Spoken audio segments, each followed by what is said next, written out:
Hei, pernah kepikiran nggak, kenapa akhir-akhir ini timnas Indonesia jadi sorotan utama di Asia Tenggara? Apalagi kalau ngomongin persaingan klasik dengan Vietnam. Tapi tunggu dulu, beneran Vietnam masih tertinggal dari kita? Atau ini cuma hype sesaat? Yuk, kita bongkar semuanya. Performa Vietnam versus Indonesia. Oke, kita mulai dari fakta penting. Vietnam belakangan ini dianggap salah satu tim terkuat di Asia Tenggara.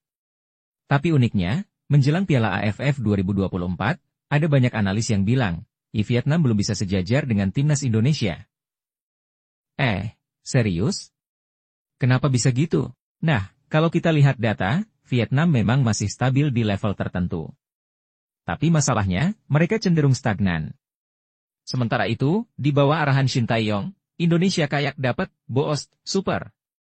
Kecepatan main, taktik yang lebih dinamis, plus pemain muda berbakat yang mulai mendominasi. Kalau dibandingin, seperti ada jurang besar antara pendekatan tradisional Vietnam dan gaya modern Shin Tae-yong. Tapi ini nggak cuma soal siapa lebih kuat di atas kertas. Ada sesuatu yang lebih dalam. Salah satunya, mentalitas pemenang. Tapi, gimana caranya Shin Tae-yong ngebangun mentalitas kayak gini? Apa sih yang bikin pemain kita makin pede lawan tim sekelas Vietnam? Strategi Shin Tae-yong. Rahasia Shin Tae-yong ternyata bukan cuma soal latihan fisik, tapi juga pendekatan psikologis. Dia sering bilang, kalian gak cuma wakilin Indonesia, tapi juga bawa nama besar bangsa. Nah, hal ini bikin pemain lebih termotivasi. Contohnya, lihat perkembangan pemain seperti Pratama Arhan dan Marcelino Ferdinand. Mereka nggak cuma jago di teknis, tapi juga punya kepercayaan diri luar biasa. Shin Tae-yong fokus banget sama mindset ini, bahwa kita bisa bersaing bahkan di level Asia, nggak cuma Asia Tenggara. Plus, strategi dia bikin timnas jadi tim yang nggak gampang ditebak. Lawan Vietnam, contohnya. Di Piala AFF sebelumnya, kita sukses bikin mereka mati gaya, dengan pressing ketat dan counter attack yang cepat. Tapi, dengan semua keunggulan ini, apakah Vietnam benar-benar nggak punya peluang? Jangan salah. Mereka juga punya kartu as yang bisa bikin Indonesia keteteran. Kelebihan dan kekurangan Vietnam. Vietnam mungkin masih bergantung sama pendekatan klasik, tapi bukan berarti mereka lemah. Salah satu kekuatan utama mereka adalah koordinasi tim. Chemistry pemain Vietnam udah dibangun sejak lama, bahkan dari level junior. Ini bikin mereka jarang bikin kesalahan fatal. Tapi, masalahnya adalah adaptasi. Ketika lawan seperti Indonesia punya pendekatan baru, mereka sering terlihat kebingungan. Ditambah lagi, mereka sekarang lagi dalam fase transisi pelatih. Itu bikin sistem permainan mereka belum sepenuhnya matang. Makanya, meskipun mereka punya potensi, saat ini sulit untuk bilang mereka lebih unggul dibanding kita.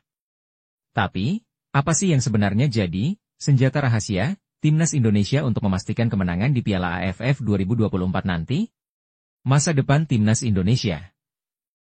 Jawabannya, regenerasi pemain. Indonesia sekarang punya generasi emas yang lagi naik daun. Mulai dari Marcelino Ferdinand sampai Rafael Struijk. Mereka nggak cuma punya bakat, tapi juga pengalaman internasional. Di bawah Shin Tae-yong, fokus pengembangan pemain muda jadi prioritas. Ini yang bikin Indonesia bukan cuma kuat sekarang, tapi juga di masa depan. Tim ini nggak cuma mikir Piala AFF, tapi juga mimpi besar ke Piala Dunia. Dan bicara soal regenerasi, jangan lupa sama dukungan fans.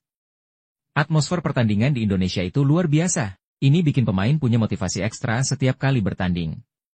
Ada 3 nama menonjol yaitu Marcelino Ferdinand, Rizky Ridho, dan Egy Maulana Fikri. Ferdinand dan Ridho menjadi 2 pemain kunci kemenangan atas Arab Saudi. Ferdinand mencetak 2 gol, sedangkan Ridho membantu pertahanan menjaga clean sheet. Usia kedua pemain tersebut masih sangat muda. Ferdinand baru berusia 20 tahun, bermain di Divisi 2 Inggris untuk Oxford United, dan Ridho berusia 23 tahun, andalan tim Indonesia U23 yang menjuarai SEA Games 2023, termasuk kemenangan 3-2 atas Vietnam di semifinal. Ini adalah buah manis dari kebijakan pembangunan timnas Indonesia baru-baru ini, memanfaatkan kebijakan naturalisasi namun tetap fokus pada sumber daya internal dan mendorong pemain untuk bermain di luar negeri, jelas Soha memungkasi.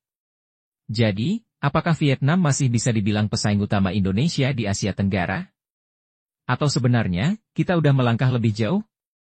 Tulisin pendapat kalian di kolom komentar, ya.